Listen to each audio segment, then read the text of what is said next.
आज हम सीखेंगे कंप्यूटर बेसिक्स के बारे में। कंप्यूटर के बेसिक से अभिप्राय आपको कंप्यूटर की बेसिक नॉलेज देने से है, जिससे आप कंप्यूटर को सुचारू रूप से चला सकें। सबसे पहले हम जानकारी लेंगे कंप्यूटर की परिभाषा क्या है, कंप्यूटर की डेफिनेशन क्या है। एक कंप्यूटर एक बिजली से चलने वाली मशीन है जो इंफॉर्मेशन और इंस्ट्रक्शंस को प्राप्त करती है, उन पर प्रोसेसेस अर्थात कार्य करती है और उसके पश्चात आपको आपकी वांछित आउटपुट प्रदान करती है। ये आउटपुट आप संभाल के भी रख सकते हैं अर्थात कंप्यूटर में स्टोर कर सकते हैं, जिसका प्रयोग आप बाद में भी कर सकते हैं। अब हम बात करते हैं कंप्यूटर कंपोनेंट्स की। कंप्यूटर मुख्यतः दो कंपोनेंट से मिलकर बना है। सबसे पहले कंप्यूटर हार्डवेयर और दूसरे नंबर पे है कंप्यूटर सॉफ्टवेयर। सबसे पहले हम कंप्यूटर हार्डवेयर की बात करते हैं।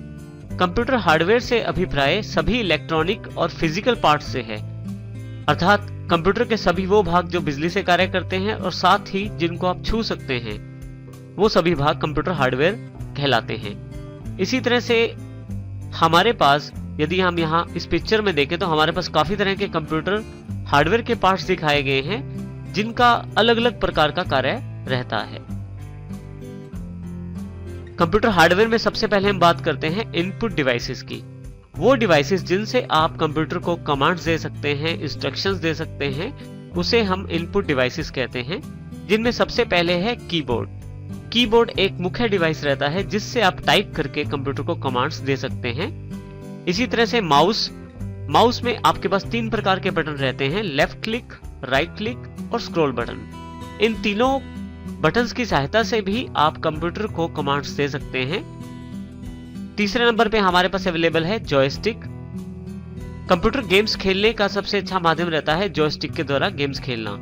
कंप्यूटर में आप गेम्स खेलते समय जॉयस्टिक के साथ कमांड्स दे सकते हैं। इसी तरह से हमारे पास स्कैनर रहता है। स्कैनर जिसका प्रयोग हम डॉक्यूमेंट्स और इमेजेस को स्कैन करने के लिए करते हैं, जिससे कि वो डॉक्यूमेंट्स और इमेजेस हमारे पास कंप्यूटर में अवेलेबल हो जाती हैं। अगली डिवाइसेस हमारे पास है आउटपुट डिवाइसेस के रूप में, जिसमें सबसे पहले हमारे पास एलसीडी, एलईडी या मॉनिटर, जिन पर कंप्यूटर अपनी आउटपुट प्रदान करता है। इनमें पिक्चर के रूप में आउटपुट प्रदान की जाती है, जिसमें मुख्य शामिल है एलसीडी, एलईडी या मॉनिटर। उसके पश्चात हमारे पास प्रिंटर अवेलेबल रहते हैं, जिन पर प्रिंटेड आउटपुट प्रदान की जाती है, अर्थात पेपर पर एक प्रिंटेड आउटपुट दिया जाता है। जैसे कि आप बायोडाटा निकलवाएं या कोई लेटर या एप्लीकेशन टाइप करके उसका प्रिंट निकलवाते हैं, तो वो प्रिंट प्रिंटर के द्वारा प्रदान किया जाता है। इसी तरह से यदि आप सॉन्ग्स यानी कि गाने सुनना चाहते हैं, तो उसके लिए स्पीकर का प्रयोग किया जाता है कंप्यूटर के द्वारा। तो स्पीकर के द्वारा जो ऑडियो आउटपुट है वो आपको दी जाती है।